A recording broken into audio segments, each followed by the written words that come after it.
జై శ్రీమన్నారాయణ. శ్రీమతే రామానుజాయ నమః. కృష్ణం వందే జగద్గురుం. వ్యాసాయ విష్ణురూపాయ వ్యాసరూపాయ విష్ణవే నమో వై బ్రహ్మనిధయే వాసిష్ఠాయ నమో నమః. భారద్వాజకులంబోధి చంద్రం శ్రీపురుషోత్తమం వేదాంతో భయనితత్వార్థ జ్ఞానదం గురుమాశ్రయే. కృష్ణం వందే జగద్గురుం. శ్రీమద్భాగవతంలో ద్వితీయ స్కందము అధ్యాయం 10లో 34 శ్లోకాలయ్యమ్మ. 35వ శ్లోకం నుంచి మొదలు పెడుతున్నాం. అముని భగవద్రూపే మయా తే యానువర్ణితే ఉభే అపి న గృహ్ణంతి మాయా సృష్టే విపచ్చితః. భౌతిక దృష్టి కోణములో నీకు వివరింపబడినట్టు పైనే భగవద్రూపములు రెండును విశుద్ధ భక్తులచే భగవానుని చక్కగా ఎరిగిన వారు అంగీకరింపబడవు. పూర్ణ పురుషోత్తముడుకు భగవానుని నిరాకారవాదుల పైన తెలుపబడిన 2 విధములుగా తలతులు. ఒక ప్రక్కవారు విశ్వరూపమునందు సర్వత్రా వ్యాపించినట్టు విరాట్ రూపము అతనిని అర్చించుచు, మరొక ప్రక్క అతని అవ్యక్తమును వర్ణనాతీతమును సూక్ష్మమును అగు రూపమును చింతించుతుందురు. సర్వేశ్వరవాదము మరియు ఏకేశ్వరవాదము అని వానిని వరుసగా భగవానుని స్థూల సూక్ష్మ రూప భావనలకు అన్వయించవచ్చును. కానీ విశుద్ధ భక్తులు వాస్తవముకు స్థితిని ఎరిగి ఉన్నందున ఆ రెండింటినీ కూడా నిరాకరింతురు. భగవద్గీత యందు 11వ అధ్యాయమున ఇది స్పష్టముగా పేర్కొనబడినది. పూర్ణ పురుషోత్తముడుకు శ్రీకృష్ణ భగవానుని విరాట్ రూపమును అర్జునుడు అనుభూతమునర్చుకుని వైనము ఆ అధ్యాయమున తెలుపబడినది. అదృష్టపూర్వం ఋషితోస్మి దృష్ట్యా భయేన చ ప్రవ్యధితం మనో మే తదేవ మే దర్శయ దేవరూపం ప్రసీద దేవేశ జగన్నివాస. విశుద్ధ భక్తులకు అర్జునుడు శ్రీకృష్ణ భగవానుని విరాట్ రూపమును పూర్వమెన్నడును గాంచి ఉండలేదు. కానీ దానిని గాంచినప్పుడు అతని జిజ్ఞాస సంతృప్తి చెందెను. కానీ విశుద్ధ భక్తుడైన కారణము అతడు అట్టి రూపమును గాంచుడలో ప్రసన్నతను పొందలేదు. ఆ బ్రహ్మాండ రూపమును గాంచి అతడు భీతి చెందెను. కనుకనే చతుర్భుజ నారాయణ రూపమును లేదా కృష్ణ రూపమును ధరింపు మరియు అదొక్కటే తనకు ముదమును కలిగించుననియు అర్జునుడు ప్రార్థించెను. అది ఈ రూపంలో నిలబడమన్నాడు. చతుర్భుజాలతో ఆరంగా అవుతుట నానావిధ రూపములలో తనను ప్రదర్శించుకోగలిగిన పరమశక్తిని దేవదేవుడు శ్రీకృష్ణుడు నిస్సందేహముగా కలిగి ఉన్నను. విశుద్ధ భక్తులు మాత్రము భగవద్ధామందు త్రిపాద విభూతి నిత్యముగా ప్రదర్శితమయ్యేది అతని రూపములందే అనురక్తిని కలిగి ఉందరు. త్రిపాద విభూతి ధామమున శ్రీకృష్ణ భగవానుడు చతుర్భుజ రూపమున లేదా ద్విభుజ రూపమును ప్రకటమయుండును. భౌతిక జగమును ప్రదర్శితమైన విశ్వరూపము అపరిమిత హస్తములను పరిమాణములను కలిగి ఉండెను. కానీ విశుద్ధ భక్తులు అతనిని నారాయణుడు లేదా శ్రీకృష్ణుడు వంటి వైకుంఠ రూపములందే అర్చింతురు. కొన్ని మార్లు ఆ వైకుంఠ రూపములే భౌతిక జగమునందు సైతము అతని కరుణచే శ్రీరామునిగా, శ్రీకృష్ణునిగా, శ్రీ నరసింహస్వామిగా ప్రకటమవుచుండును. ఆ విధముగా విశుద్ధ భక్తులు వారిని అర్చింతురు. భౌతిక జగమున గోచరించు రూపములు సాధారణముగా వైకుంఠలోకములందు ఉనికిని కలిగి ఉండవు. కనుకనే భక్తులు వానిని అంగీకరింపరు. వారు ఆది నుండి అర్చించినట్టు రూపము ఏవి కలవో అవన్నీ వైకుంఠలోకములందు నెలకొని ఉన్నట్టి భగవానుని నిత్య రూపములై ఉన్నవి. భక్తి రహితములకు నిరాకారవాదులు భగవానుని భౌతిక రూపములను కల్పన కావించుచు అంత్యమున నిరాకార బ్రహ్మజ్యోతి యందు లీనమగుదురు. కానీ విశుద్ధ భక్తులు మాత్రము ఆది యందు మరియు ముక్తి అనడి పూర్ణత్వ స్థితి యందు భగవదర్చకులుగానే ఉందురు. వారి అర్చనము ఎన్నడూనూ ఆగదు. కానీ నిరాకారవాదులు అర్చనము మాత్రము నిరాకార బ్రహ్మజ్యోతి యందు లీనమై ముక్తిని బడపిన పిమ్మట ఆగిపోవును. కనుకనే శ్రీకృష్ణ భగవానుని విశుద్ధ భక్తులు ఇచ్చట విపచ్చిత భగవద్విజ్ఞానము పూర్ణముగా ఎదిగినట్టి పండితులు అని వర్ణింపబడిరి. సవాచ్యవాచకతయా భగవాన్ బ్రహ్మరూపధృక్ నామరూపక్రియా ధత్తే సకర్మ కర్మకః పరః.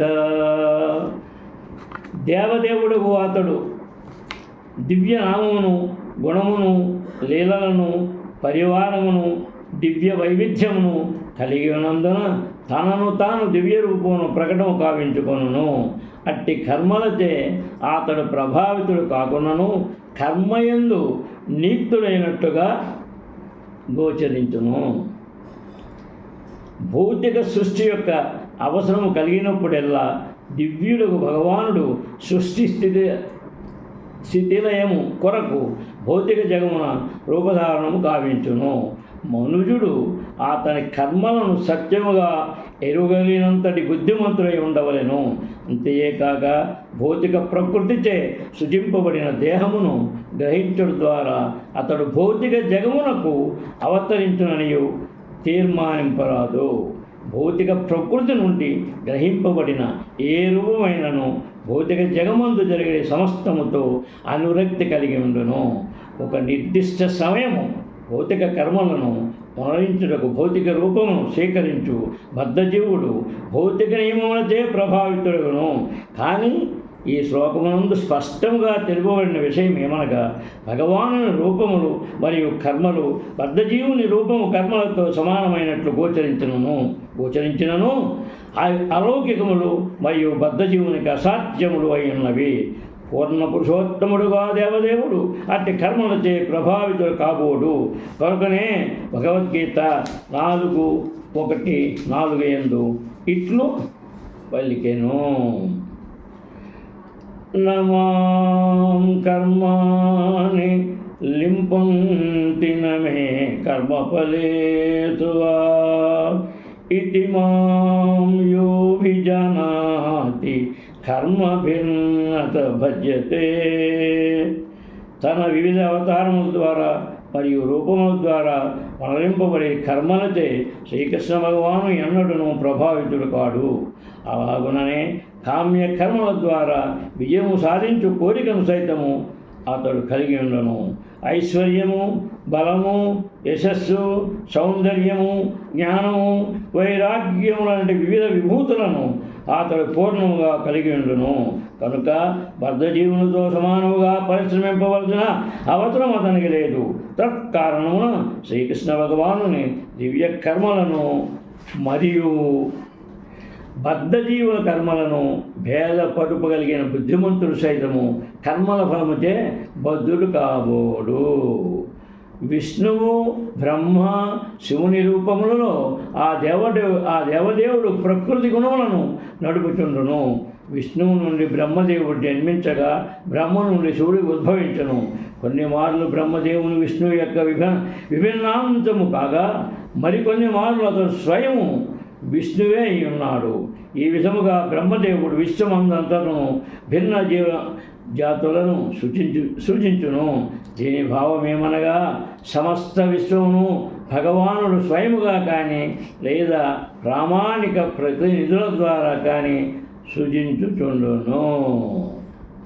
మా తర్వాత ప్రజాపతి మను దేవాన్ ఋషీన్ పితృగణాన్ పృథక్ సిద్ధచారణ గంధర్వాన్ విద్యార్థాసురకుశగాన్ కిన్నరాప్తరోసో నాగాన్ సర్వాన్ కింపురుషాన్ నరాన్ మాతృరక్షః పిశాచాంచ ప్రేతభూత వినాయకాన్ కూష్మాండోన్మాధవేతాళాన్ యాతుధానాన్ గ్రహానపి ఖగాన్ మృగాన్ పశూన్ వృక్షాన్ గిరీన్ రూపసైః సుపాన్ ద్వివిధా చతుర్విధా యజ్ఞే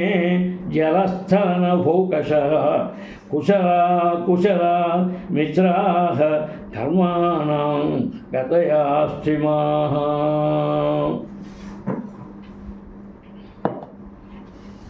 ఓ రాజా, జీవులందరూ వారి పూర్వకర్మానుసారమే దేవదేవునిచే సృజింపబడినని ఎరుగుము.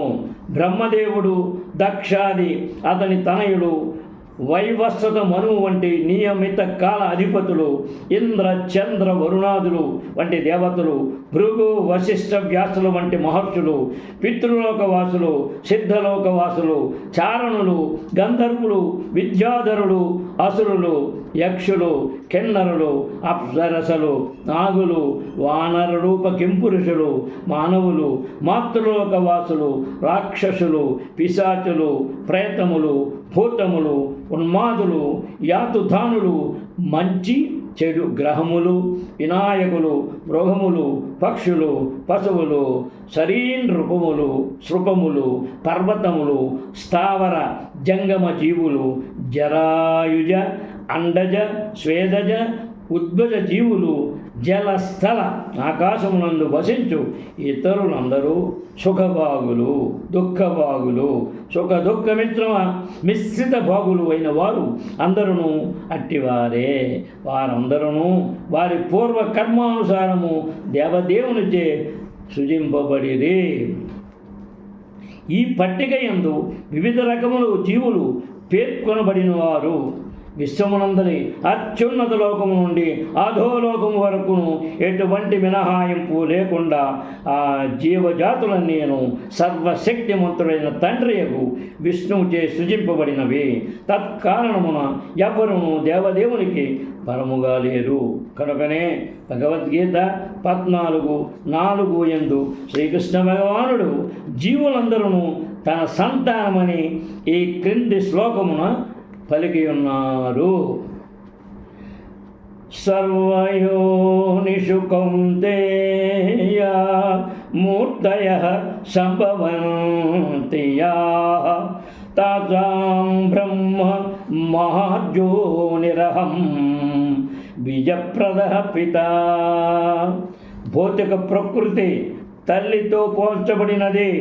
ప్రతి జీవుడును తల్లి దేహము నుండి బయటకు వచ్చుచుండుట గోచరించినప్పటికీ సత్యమేమనగా అట్టి జన్మకు తల్లి చర్మ కారణము కానేరదు, తండ్రియే ఆ జన్మకు చర్మ కారణము. తండ్రి బీజము నొసగినచో తల్లి శిశువునకు జన్మ నొసగజాలదు. అనగా అసంఖ్యాక విశ్వములలో వివిధ స్థితుల యందు రూపముల యందు గల జీవులు పరమశక్తిమంతులకు తండ్రి దేవదేవుడుకు శ్రీకృష్ణుడు యొక్క బీజము నుండి జన్మించిరి. కేవలము అల్పజ్ఞుడకు మనుజునికే వారు భౌతిక ప్రకృతి నుండి జన్మించినట్టుగా గోచరింతురు.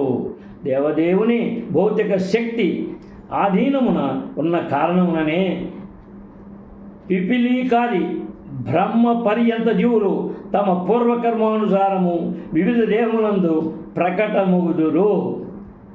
శ్రీకృష్ణ భగవానుని గల వివిధ శక్తులలో భౌతిక ప్రకృతి ఒకటి. భగవద్గీత 7:4 కానీ జీవులతో ఉన్నత ప్రకృతి చెందిన వారు పోల్చనుతో అది న్యూనమైనది. భగవానుని ఈ ఉన్నత న్యూన ప్రకృతుల కలయిక చేతనే సమస్త విశ్వకలాపములు ప్రకటమవుచుండును. జీవులలో కొందరు చక్కని జీవన పరిస్థితులలో సుఖవంతులై ఉండగా ఇతరులు దుఃఖమయ స్థితిలో ఉందరు.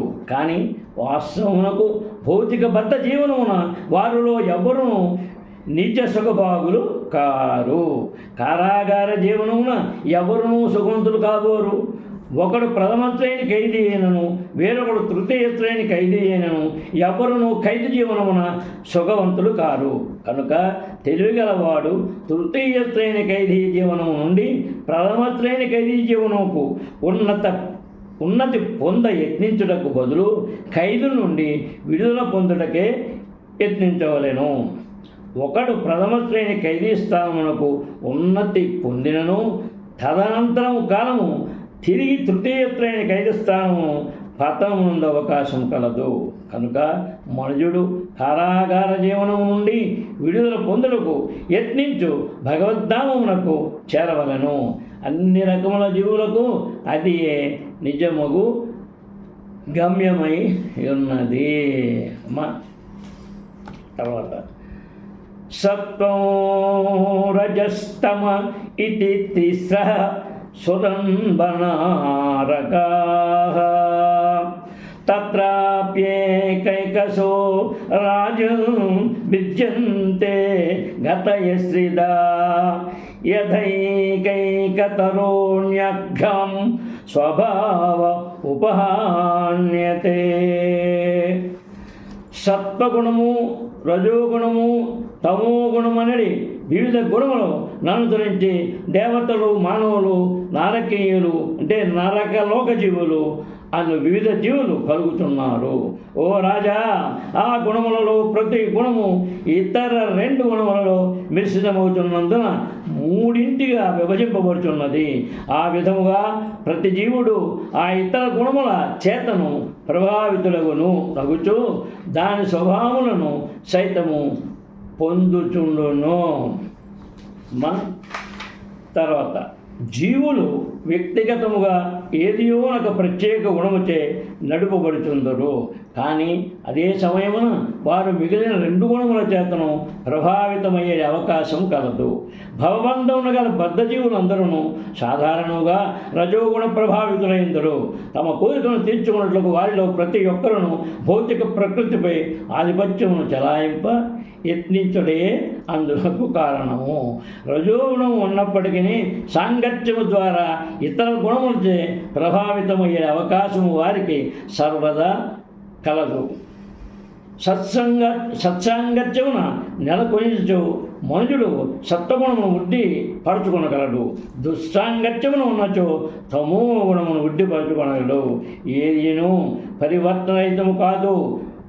సత్సాంగత్యము లేదా దుస్సాంగత్యము ద్వారా మనుజుడు తన అలవాటును మార్చుకొనగలడు.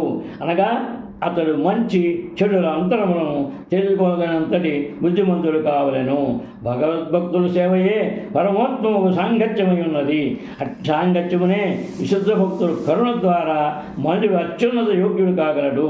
శ్రీకృష్ణ భగవాను విశుద్ధ భక్తుల కేవల సాంగత్యముననే శ్రీల నారదముని పరమోత్తమ భక్తులైనట్లుగా అతని జీవిత చరిత్ర ఎందు మనము గావించుతున్నాము. జన్మతః అతడు దాసీపుత్రుడు. తండ్రి ఎవరో అతను ఎరుగడు. అత్యంత అధమమగు చదువు కూడా అతనికి లేదు. అయినను భక్తులతో సాంగత్యము నెరపి వారి ఉచ్చిష్టము భుజించడం ద్వారా అతడు ఆ భక్తుల దివ్యగుణములను క్రమముగా వృద్ధిపరచుకొనెను. అట్టి సాంగత్యము ద్వారా శ్రీకృష్ణ భగవాను దివ్యమహిమల శ్రవణ కీర్తనములందు అతని రుచి అధికమయ్యను. భగవన్ మహిమలు భగవానునికి అభిన్నములు కనుక ఆ శబ్ద ప్రాతినిధ్యము ద్వారా అతడు భగవానునితో ప్రత్యక్ష సాంగత్యమును పొందెను. అజామిలుని షష్ఠ స్కందము చరిత్రము సహితము సాంగత్య ప్రభావమునకు ఒక చక్కని ఉదాహరణము. అజామిలుడు బ్రాహ్మణుని తనయుడు విద్యావంతుడు. బ్రాహ్మణ ధర్మములను నిర్వహించడంలో చక్కగా అభ్యాసము అతుకబడిన వాడు అయ్యుండెను. ఈ గుణములన్నీ ఉన్నప్పటికీ ఒక వేశ్యలో దుస్సాంగత్యమును పొందిన కారణమున అతడు చండాలుని మానవుని అతి నీచ స్థితి గుణపదమును పట్టినవాడయ్యను. కనుకనే ముక్తి ద్వారమును తెరచుటకు మహాత్ముల సాంగత్యమును శ్రీమద్భాగవతము సర్వదా ఉపదేశించుతున్నది. భౌతిక ప్రపంచముపై ఆధిపత్యము చలాయించుటయందు నియుక్తులైన వారితో సాంగత్యం నిలుపుట అనగా అంధకారబంధ నరక ప్రాంతమును ప్రవేశించుటే కాగలదు. అనగా మహాత్ముని సాంగత్యము ద్వారా మన్యుడు తనను తాను ఉన్నతుని కావించుకొని యత్నించవలెను. పూర్ణ జీవనమునకు అది ఏ మార్గము. జయ శ్రీమన్నారాయణ. శ్రీమతే రామానుజాయ నమః. కృష్ణం వందే జగద్గురుం. శ్రీకాంతాయ కళ్యాణ నిధయ నిదర్శనం శ్రీ వెంకట నివాసాయ శ్రీనివాసాయ మంగళం. జయ శ్రీమన్నారాయణ. శ్రీమతే రామానుజాయ నమః. కృష్ణం వందే జగద్గురుం. సర్వే జనా సుఖినో భవంతు. జయ శ్రీకృష్ణ.